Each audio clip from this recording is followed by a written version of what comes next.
하나님 아버지 감사합니다. 참 어렵고 힘든 이 시대 가운데 안에서도 저희들을 깨워주시고 아버지 앞에 나와 간구하고 기도하며 하루를 시작할 수 있도록 인도해 주심을 감사합니다. 하나님, 긴 팬데믹 기간 가운데 퍼져가고 있는 바이러스조차도 우리들의 인간의 욕심과 탐욕에도 출발되어진 것을 우리는 보게 되어집니다. 전쟁 또한 하나님 바라보지 못하고 아버지는 사람들이 가지고 있는 탐욕과 거만함과 오만함에서 출발하여진 것인지라온데 여호와 하나님 긍휼과 자비를 베풀어 주시옵소서. 이 세상에 하나님을 아버지는 인정하지 못하고 하나님을 바라보지 못하고 오로지 우리 인간 자신이 신이 된 채 살아가고 있는 우리들의 모든 모습을 용서하여 주시옵소서. 하나님이 이 세상의 주인인 것을 드러내 주시고 판단하여 주시옵시고 하나님 아버지 하나님께서 이 시대에 드러내 주셔서 말씀하신 바대로 하나님께서 이 세상의 주인이신 것을 하나님 아버지 하나님께서 드러내 주시기를 간절히 바라고 소망합니다. 특별히 아버지 내일 주일 예배를 준비하는 아침입니다. 주님께서 붙잡아 주시어서 내일 어린 아이들 그다음에 청소년들 드려지는 모든 예배 가운데 하나님 임재하여 주옵시고 이 아이들이 성장하면서 장성한 어린 되는 모든 과정 가운데에 믿음 또한 같이 자라갈 수 있도록 아버지께서 붙잡아 주옵소서. 특별히 내일 어린이 주일을 맞이해 드려지는 아이들의 그 예배를 기쁨으로 받아 주시옵시고 누구보다도 이 아이들이 교회 안에 뛰어놀고 성장하고 자라는 것이 기쁨이 되어갈 수 있도록 아버지께서 역사하여 주시옵소서. 청소년들을 기억하여 주시되 가장 민감한 때에 하나님을 찾고 예배하는 과정 가운데 있습니다. 이 아이들이 성장하고 자라서 하나님 대학을 결정하거나 하나님 아버지 직장을 선택하는 모든 가정 가운데에 하나님의 뜻 안에서 선택하고 나갈 수 있는 귀한 아이들로 성장하고 자랄 수 있는 성경적인 리더자가 되게 하여 주시옵소서. 아버지 하나님, 우리 내일 드려지는 우리 어린 예배를 기억하여 주셔서 찬양팀들과 또 기도자와 모든 말씀을 전하는 자와 섬겨지는 모든 봉사대원들 한 사람 한 사람 합력해 선을 이뤄갈 수 있도록 도와주셔서 결코 그 누구도 교회와 예배를 보는 자 듣는 자가 되지 말게 하시고 온전히 하나님 앞에 드려지는 자가 되어줄 수 있도록 인도하여 주셔서 하나님만이 예배의 주인이 되어 주시기를 간절히 바랍니다. 오늘도 말씀 붙잡고 하루를 시작하고자 소망하는 주의 백성들을 찾아와 주시옵기를 원하오며 예수님 이름으로 기도합니다. 아멘. 시편 81편입니다. 시편 81편.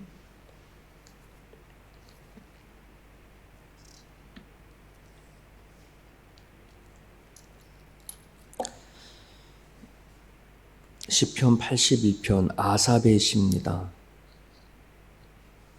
이스라엘 백성들의 그 성가대원의 지휘자격으로 활동하고 있었던 아삽은 사람 이름보다는 대명사입니다.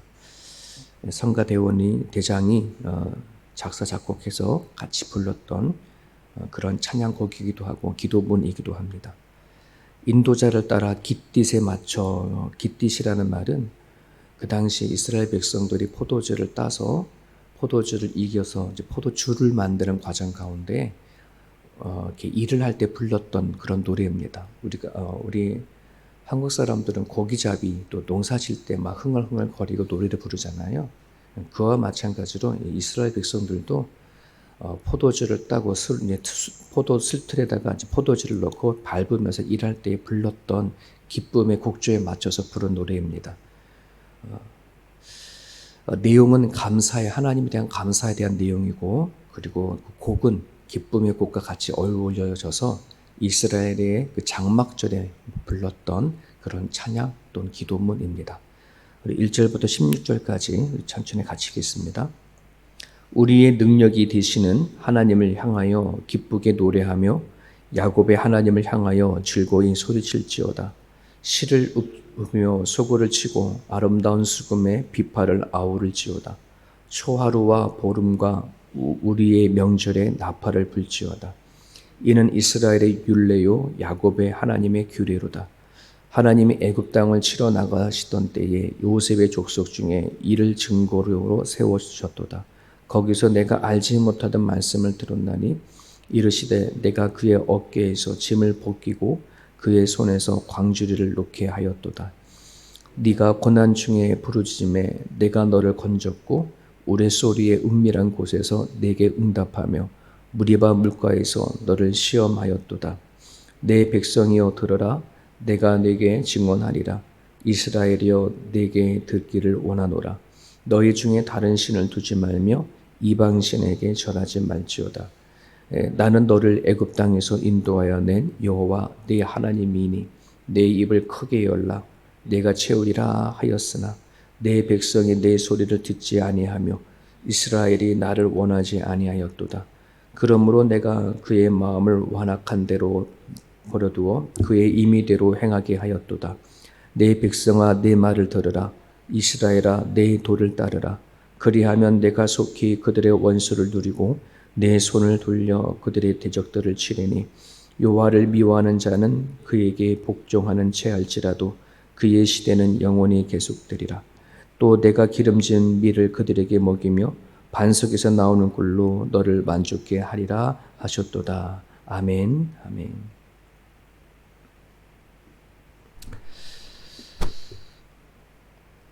이 가사를 이렇게 쭉 보게 되어지면은 하나님께서 이스라엘 백성들을 애굽에서부터 출애굽하셔서 가나안 땅에 정착하는 모든 과정 가운데 일어났던 하나님 행하신 것을 노래를 하고 있습니다. 이스라엘 백성들이 역사적인 사실들이죠. 그렇게 해온 이야기들을 노래로 부르는 것입니다. 이렇게 일을 하면서 부를 때마다 하나님께서 자신들에게 주셨던 그리고 포도즙을 만들고 또 장막절에 부르는 감사 예배시이니까 하나님께 약속하신 바대로 지금 우리를 먹이시고 입히시는 거구나 라고 기뻐하면서 부르는 그런 노래인 겁니다. 여러분, 우리는 하나님을 만나고 알아가는 과정 가운데 있다라고 지난 주일에 설교 중에도 말씀을 드렸지만은 우리는 지금까지 여기 계신 분들은 이제 아마 그런 과정을 다 걸쳐서 여기까지 왔을 거예요. 어렸을 때부터 하나님을 믿었던 사람들도 있고 또 하나님 믿은 지가 또 여러 해 시간들 많이 지났는데 그런 과정 가운데 하나님이 나에게 하신 것이 무엇인지를 누구나 할 것 없이 고백하고 이야기할 수 있는 것. 그래서 우리는 어떠한 상황과 힘든 일이 있다 하더라도 그게 좋은 일이든 또 그렇지 않은 일들이든 하나님 앞에 찬양할 수 있는 그런 존재가 됐다는 것. 이것만큼 좀 큰 은혜가 어디 있나 이런 생각을 해보게 되어지고요. 오늘도 이 아침에 여러분들이 찬양 이슬을 맞으면서 나 아침에 나왔는데 이렇게 나와서 하나님 앞에 기도하는 그 순간 이 자체만으로도 하나님 이끄셨구나 라고 하는 그런 감사가 있습니다. 오늘 이 81편을 통해서 오늘도 우리 가운데 이끌어 오시고 또 지금도 함께 하시는 그 하나님을 바라보고 또 우리가 같이 또 기도하는 기도 제목으로 삼을 수 있기를 바랍니다. 우리 5절을 보게 되어지면 하나님이 애굽 땅을 치러 나가시던 때 출애굽하기 위해서 모세를 보내신 때를 말합니다. 그때에 하나님께서 내가 알지 못하던 말씀을 들었다 이렇게 표현을 뒷부분 얘기를 하고 있습니다. 그 말씀이 어떤 말씀이냐면 6절의 말씀이죠. 내가 그의 어깨에 짐을 벗기고 그의 손에서 광주리를 놓게 하겠다. 수많은 이스라엘 백성들이 애굽의 노예로 살던 그런 모습입니다. 그들의 광주리에는 벽돌을 만들기 위해서 흙을 갖다 퍼 담은 그런 광주리거든요. 그런 걸 놓게 하겠고 네가 고난 중에 부르짖음에 내가 너를 건졌고 우레소리의 은밀한 곳에서 내게 응답하며 무리바 물가에서 너를 시험하였도다 이렇게 노래를 부르고 있습니다.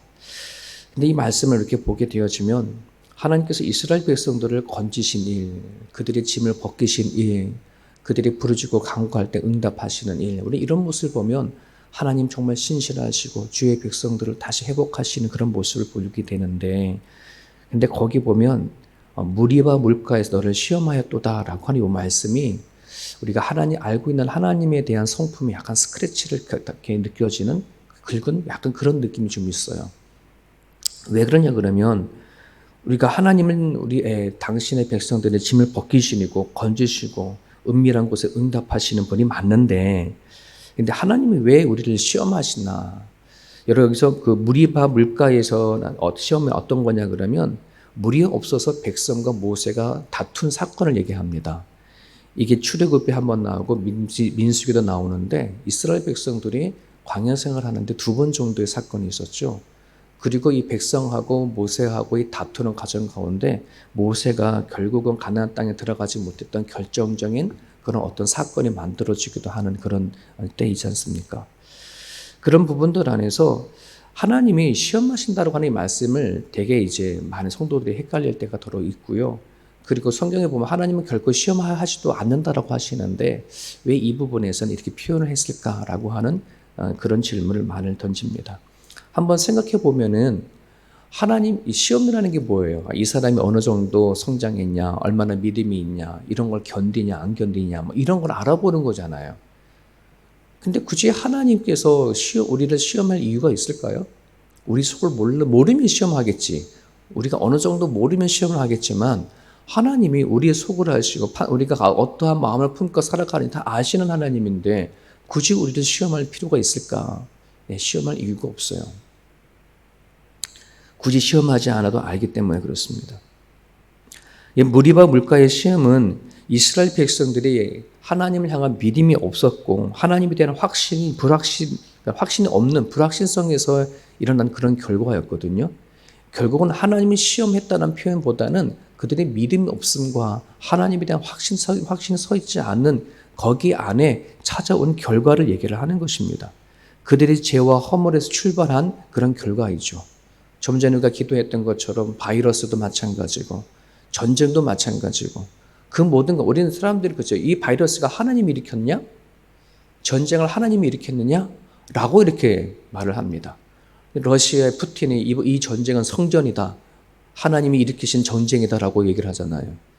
우리가 바이러스가 퍼졌을 때 많은 사람들이 이 바이러스는 하나님이 우리에게 주신 심판이다라고도 말을 하지 않습니까? 여러분 하나님께서는 우리들이 갖고 있는 죄와 허물에서 출발되어진 것이지 우리를 심판하시기 위해서 우리에게 시험하시기 위해서 바이러스를 주고 그리고 전쟁을 일으키시고 그런 분이 아니라는 말입니다. 근데 우리는 마치 우리는 잘 살고 있고 우리는 마치 아무 문제도 없는데 하나님께서 우리를 시험하고 무언가 판단하기 위해서 바이러스도 보내고 전쟁도 일으키는 것처럼 보입니다. 그러니까 우리들이 잘못을 보이는 게 아니라 하나님이 뭔가 이렇게 하고 계시니까 우리가 뭐 정신 차려서 뭔가 하자 뭐 이런 식으로만 생각하는데 그렇지 않습니다. 여러분 우리가 그 수요일 날 주기도 강해를 하는데 주기도를 안에도 시험에 들지 말게 하옵시고 악에서 구하옵소서라고 하는 간구가 있는데 이거는 우리들의 필요를 위해서 하나님께 기도하라고 하시는 것입니다. 너희를 시험에 빠지지 않게 기도를 해. 하나님이 시험을 주는 게 아니고 너네들이 스스로 빠지지 않도록 조심해라. 이런 내용으로 기도를 가르치고 있습니다. 이런 부분들 안에서 우리가 오늘 기도를 붙잡고 나가야 될 것이 무엇이냐 그러면 오늘 내 안에 믿음 없음과 또 하나님에 대한 확신한 믿음 신앙이 없는 가정 가운데 만들어지는 내 안의 불신들 이런 걸 놓고 하나님께 가지고 나가야 엎드려야 될 부분들이 있고요. 그리고 하나님께서는 우리들에게 일부러 고통 가운데 보내기까지 하시면서 우리를 시험하는 분이 아니라 내 안에 있는 탐욕과 욕구와 또 내 안에 있는 삶으로 인해서 만들어진 것들이 참 많습니다. 그래서 우리는 우리 스스로의 삶을 또 살펴봐야 할 줄 압니다. 10절을 보겠습니다. 10절에 보면 나는 너를 애굽 땅에서 인도하여 낸 여호와 내 하나님이니 내 입을 크게 열라 내가 채우리라. 하나님께서 이스라엘 백성을 불면서 선포했던 그런 메시지입니다. 자, 그런데 11절에 보세요. 내 백성이 내 소리를 듣지 아니하며 이스라엘이 나를 원하지 아니하였도다. 너가 입술을 크게 열으래요. 하나님 앞에 구하고 찾으래요. 그러면 내가 너를 채워주겠다. 근데 왜 이스라엘 백성들은 하나님 앞에 입을 열지 않았을까 하는 그런 부분들입니다. 왜 그들은 하나님께 더 간절히 바라지 않았을까? 그들이 광야 안에서는 나름대로 없고 힘들었으니까 하나님을 찾을 수도 있을지 모르겠지만 가나안 땅에 들어가서의 문제입니다. 이스라엘 백성들이 광야 생활을 했을 때에 하나님 앞에 잘못하고 실수도 많이 했지만 하나님 그때마다 다 용서하시고 품으셨어요. 하지만 가나안 땅에서는 하나님이 이스라엘 백성들을 처리하고 대체하는 모습이 좀 달랐거든요. 왜 그랬냐 그러면 광야에서는 오로지 하나님만 바라보는 그 눈이 그나마 있었습니다. 하지만 가나안 땅에서는 하나님보다 이방인들이 믿었던 가나안 땅의 우상 숭배한 그 모습들이 더 화려해 보였고 더 세련되어 보였고 더 지혜로워 보였다는 것. 결국 그것이 하나님 앞에 나가지 못하게 하는 하나의 원인이 되어졌습니다. 여러분, 오늘날 이 세상에 있는 수많은 사람들이 왜 하나님이 이 세상을 지으시고 창조했던 걸 믿어지지 아니하고 여전히 세상 속에서 자기의 생각과 마음 속에 갇혀 살아가는가, 다른 말도 안 되는 우상을 믿고 살아가는가 하는 것을 우리를 보게 되어지면 결국은 세상이 더 지혜로워 보인다고 한다는 것입니다. 여러분, 이 세상은 창조론과 진화론 두 가지 얘기를 하지만 이 세상을 하나님이 창조했다고 하는 것보다도 저절로 아무것도 없는 상태에서 뭔가 터지고 만들어져서 인간까지 오게 되어졌다라고 하는 이 말도 안 되는 진화론이 더 세련되어졌고 더 이해가 된다고 한다는 생각이 갖춰져 있는 것이죠. 하나님이 하신 일보다 지금 내가 생각하고 있는 것이 더 체계적이다, 더 낫다라고 믿고 있는 부분들입니다. 이런 것뿐만 아니라 성경에서는 죄라 얘기하고 분명 언급하고 있는 동성연애를 우리가 하나만 보더라도 많은 사람들은 동성연애에 대해서는 더 그를 받아들이고 그를 인정하고 살아가는 것이 더 쿨하고 더 멋지고 세련되어 있는 것으로 생각을 합니다. 그러니까 우리 기독교에서 왜 동성연애를 반대를 하고 그렇게 그들을 이제 박해하냐라고 말하는데, 이 문제는 쿨하냐 안 쿨하냐 이렇게까지 생각하는 거예요. 그래서 기독교에 대해서 이렇게 말을 하게 되면 참 답답하다, 편협하다 이런 생각을 많이 갖고서는 도리어 적대적인 관계 속에 있는 경우들 되게 많습니다. 이스라엘 백성들의 마음 안을 보게 되어지면 하나님, 자신들이 믿었던 하나님과 또 바알에서 경험했던 우상의 신들을 두 사이에 갈팡질팡했었던 그 이유는 내가 믿는 하나님이 더 나름대로 세상에 비해서 초라해 보이기도 하고 아무것도 아닌 것처럼 느껴지는 그 상황 속에서 우상 숭배하게 되어지는 길이 만들어진 거죠. 그러다 보니 이들은 하나님 앞에 입을 열기보다는 도리어 세상을 향해서 찾고 기도했던 부분들이 많이 있었습니다. 성경 그런 자를 향해서 마음이 완악했다 이렇게 표현하고 있습니다. 그래서 12절에 보게 되어지면 그러므로 내가 그의 마음을 완악한 대로 버려두어 그 임의대로 행하게 하였다. 하나님은 매를 들지 않고 그냥 내버려 뒀다는 이 얘기입니다. 여러분, 이런 문제는 되게 무섭습니다. 왜냐 그러면 이럴 수도 있지 않습니까? 오늘도 수많은 사람들이 하나님을 믿음 생활하는 가정 가운데에 자기가 생각하는 대로 또 임의대로 판단하고 살아가는데 좀 하나님이 잘 믿는 사람들은 그때그때 하나님께서 가지 말아라 라고 보여주기도 하고 소리를 외치기도 하고 때려주기도 하고 막 이러면 괜찮겠지만 아이고 아닌가 보다 돌아서지만, 그렇지 마음이 완악한 사람들은 그냥 내버려 두는 거예요. 내버려 두는 게 어떨까요? 만약 우리의 현실의 입장에서 내가 하나님 원하시지 않는 삶을 살아가고 있는데도 불구하고 아무 일도 일어나지 않아, 도리어 더 잘 돼 라고 만약 그런 일들이 있으면 그게 기뻐할 일일까요? 성경은 아니라고 한다는 거예요. 도리어 그것이 더 위험하다라고 얘기하는 겁니다. 그걸 심판일까지로 얘기를 하는 것이에요. 여러분이 신앙생활을 하다가 하나님을 믿지 않았다가 하나님이 원하지 않은 삶을 살았는데 뭔가 삐걱거리거나 아이고 안 되겠다, 하나님 나가야 되겠다라고 하는 거는 정말 그건 럭키한 거예요. 행운의 말보다는 정말 감사한 거예요. 그렇지만 내가 살아가는 데 있어서 전혀 아무런 하나님 반응하지 않는다? 이건 되게 위험한 거예요. 그냥 하나님은 그대로 내버려두지 않기를. 여러분 기도할 때 그렇게 기도해야 합니다. 하나님, 내가 주의 뜻 가운데 살지 못하거나 하나님 마음에 합하지 못한 채 살아간다 한다면 하나님, 내 살아간 삶 속에 잠깐이라도 브레이크를 걸어주십시오. 이게 우리가 기도해야 할 바입니다. 우리 13절에 보겠습니다. 내 백성아 내 말을 들으라, 이스라엘아 내 도를 따르라. 여러분, 믿음이라고 한다는 것은 반드시 따르는 겁니다. 우리들이 믿음이 어떻게 남을 판단하고 평가할 수 있겠습니까? 누구의 믿음이 얼마나 좋다 나쁘다라고 말할 수 있겠습니까? 그러나 성경은 우리들에게 은근히 말합니다. 또는 대놓고 말할 때도 있죠. 너의 믿음이 있느냐? 보여라. 어느 부분에 가서는 너의 믿음은 속에서 익어가는 거, 성장하는 걸 내가 알지만 때에 따라서는 너가 믿음이 성장하고 자랐느냐? 그럼 너한테 믿음이 있는 것을 드러내라, 보이라. 이런 메시지를 곳곳에 던져주고 있습니다. 그런데 여러분, 내가 남의 믿음을 평가할 수 없지만 내 자신의 믿음은 내가 평가할 수 있지 않을까 생각이 되어집니다. 내 믿음은 내가 잘 또 알고 있지 않을까 이런 생각도 해보게 됩니다. 우리 자신의 내 믿음이 좀 하나님 보시기에 귀한 믿음을 한다 그러면 하나님 앞에 내 믿음이 이렇습니다 라고 드러내고 살아갈 수 있는 여러분들 안에 그 결단과 그런 생각들도 갖고 있기를 간절히 바랍니다.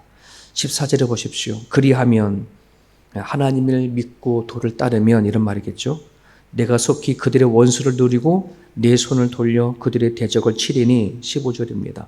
여호와를 미워하는 자는 그들에게 복종하는 채 할지라도 그들의 시대는 영원히 계속되리라. 복종하지 않은 채 계속 제대되어질 것이고 하나님의 미움은 계속해서 그들에게 이어질 거다 이런 낼 수도 있고요. 16절에 또 내가 기름진 밀을 그들에게 먹이고 반석에서 나오는 꿀로 너를 만족하게 하리라. 하나님을 미워하는 자와 하나님 앞에 하나님의 도를 따르는 자에 대한 결과가 나오는데 하나님을 따르는 자들에게 16절에는 그들에게 기름진 밀을 먹인답니다. 밀인 밀인데 기름진 거, 퀄리티가 다른 밀을 먹이는 거예요. 반석에서 나오는 꿀, 반석에 나오는 물도 놀랍고 신기한 것인데 거기서 꿀이 나온다고 한다는 것은 정말 상상하지 못했고 놀라운 것을 우리들에게 보여주고 알게 하신다는 것입니다. 여러분, 하나님을 믿고 살아가는 사람들, 이 세상에 똑같은 삶을 살아갈지 모르지만 오늘 우리가 느끼고 경험하고 행복을 느껴지는 것, 즐거움을 느껴지는 것, 만족함을 느껴지는 것, 세상 사람들과 다른 퀄리티로 우리에게 다가오게 하신다고 한다는 약속을 하고 계십니다. 정말 우리가 하나님을 믿고 살아가다 보면 정말 그런 걸 느낄 수 있어요. 세상 사람들이 느껴지는 그 기쁨이나 행복하다라고 하는 것과 오늘 하나님을 믿고 살아가는 사람들이 누리는 그 기쁨과 행복은 좀 달라요. 만족하다라고 했을 때 그 만족함이 세상 사람들이 무엇인가 얻어서 느껴지는 만족함이나 만족하는 것과 하나님을 믿고 살아가는 데 찾아오는 만족함은 너무 달라요. 아마 이것은 여러분들이 아마 누구보다 더 잘 알고 있지 않나 이런 생각을 해보게 되어집니다. 여러분들이 내가 이 땅에 하나님 믿고 살아가는데 세상 사람들과 다른 기쁨을 갖고 있거나 다른 행복감이 있거나 다른 만족감이 있거나 다른 어떤 가치관이 가지고 있다라고 한다면 그는 분명히 하나님께서 여러분들에게 주시는 기름진 밀이고 반석에서 나오는 꿀로 먹이신다는 사실을 여러분 기억하셨으면 좋겠습니다. 오늘도 여러분 주신 말씀을 붙잡고 이 시간 기도할 때에 여러분 역사 가운데 지금까지 이끌어 오신 하나님을 놓고 기도하셨으면 좋겠고요. 하나님이 여러분을 부르셨을 때도 이미 허물과 죄로 죽었던 우리의 모습에 다가오셨는데 이젠 여러분이 이 아침에 나와서 기도하는 자가 되었는데 남은 인생을 왜 책임지지 않을까요? 걱정하지 마시고 염려하지 마시고 우리 하나님 앞에 간구하시고 기도하셨으면 좋겠고요. 그리고 세상 사람들이 얻지 못하고 먹어보지도 못했던 위로부터 오는 은혜와 기쁨과 만족함을 누릴 수 있는 그리스도인이 되어줄 수 있도록 여러분들 가운데 믿음을 하나님 앞에 드러내고 보이며 살아갈 수 있는 그런 존재가 되어줄 수 있도록 이 아침에 기도해 주셨으면 좋겠습니다. 주신 말씀 붙잡고 자유롭게 기도하시다가 돌아가시기 바랍니다.